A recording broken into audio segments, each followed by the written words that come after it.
ناراض نہیں ہو جائے گا؟ یہی گجرات کا میلہ نوشو پاک ہرمل شریف کا پورا جلوس اپنے پیر کی زیارت کے لیے جاتا ہے۔ دنیا ترقی بہت کر چکی ہے، کسی دور کے اندر پیروں کی شکلوں کو دیکھ کر کچھ نہ کچھ واقعی مولوی ٹائپ لگتے تھے، ان کی لمبی لمبی داڑھیاں ہوتی تھی، ان پیروں کے ماتھے پر محراب ہوتا تھا، ان کے سروں پہ پگڑیاں ہوتی تھی، ان کے ہاتھوں میں تسبیحیں ہوتی تھی۔ اب 2010 چل رہا ہے، ماڈل چینج ہو رہے ہیں، تو پیروں کے ماڈل بھی چینج ہو گئے۔ میلہ نوشو پاک کا وہ پیر جس کے سامنے چلتا ہوا یہ ایک لمبا جلوس 200-250 افراد پہ مشتمل، جو ننگے قدم چل کر جا رہا ہے۔ تم جوتی پہن کے جاؤ گے تو پیر جی کی توہین ہو جائے گی۔ ننگے قدموں پیر کی زیارت کے لیے جا رہا۔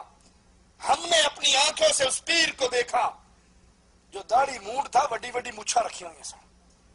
انہوں نے کہا نویں قسم دے پیر یہو جی آنڈے نے، پرانا سٹاک ختم ہو گیا ہے، نیا دور چل رہا ہے، اسی طرح کے ماڈل آ رہے ہیں۔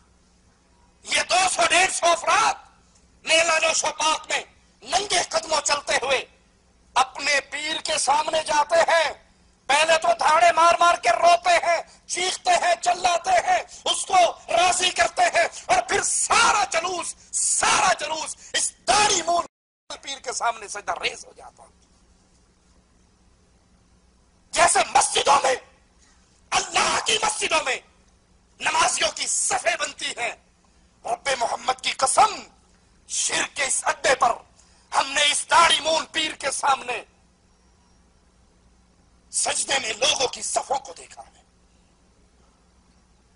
اور سجدے میں وہ رو رہے ہیں، چیخ رہے ہیں، چلا رہے ہیں، حضرت بابا جی کو راضی کر رہے ہیں۔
آئیے اہل ایمان کا منظر ہم بھی آپ کو بتا دیں، اہل ایمان کی کیفیت ہم بھی آپ کو سنا دیں۔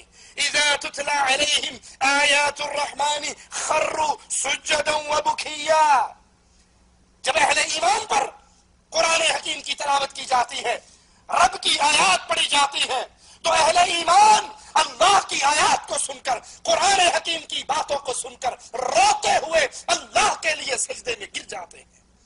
مومن اللہ کے سامنے سجدے میں گرتا ہے، روتا ہے، گناہوں کی معافی مانگتا ہے، اور مشرک اللہ کو چھوڑ کر اپنے پیروں فقیروں کے سامنے سجدہ ریز ہوتا ہے۔ جیسے مومن اللہ کو راضی کرنے کے لیے روتا ہے، مشرک اپنے پیروں کو راضی کرنے کے لیے اس سے زیادہ روتا ہے۔